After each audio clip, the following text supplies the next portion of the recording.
Starting my own. There we go. Then I'll hold both. You're okay, babe. What are your questions? I'm sure you have quite a lot of them. No. I'm gonna give a warning to the headphone users. Take 2. Can you sit still? They're gonna have to censor you all the way out. My brother Caleb and I are totally different.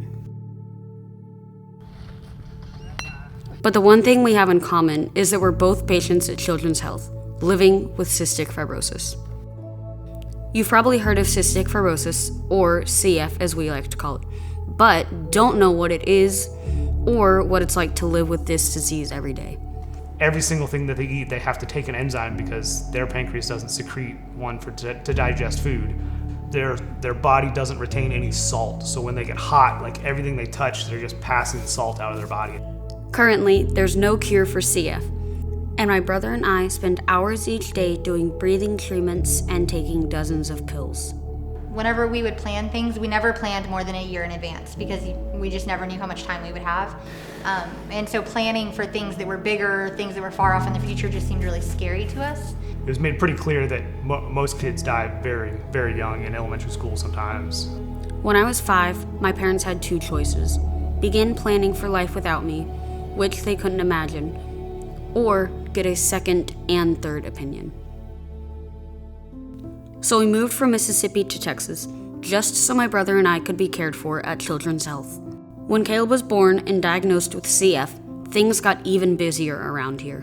When we first started, we had dry erase boards that you would write, at this time, this pill has to be taken, this medication has to be taken, this breathing treatment has to be done. Besides multiple breathing treatments, we both take more than 30 pills every day.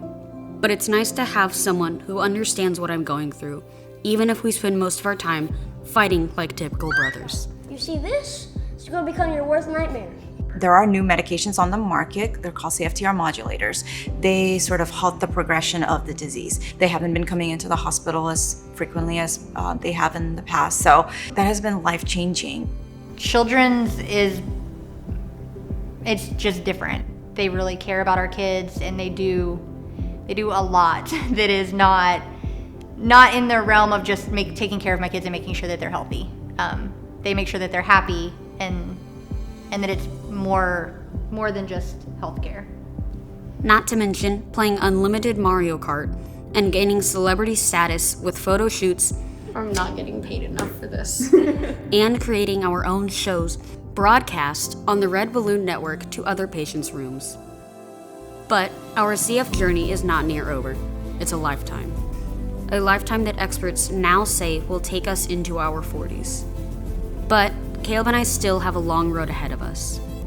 Both of them sort of fall into this category called advanced lung disease. Right now in CF, I think research is where it's at.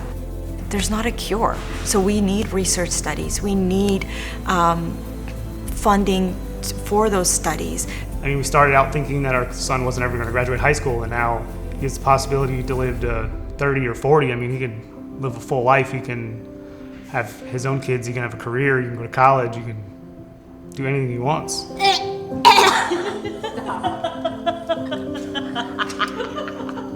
We're recording all of this, right?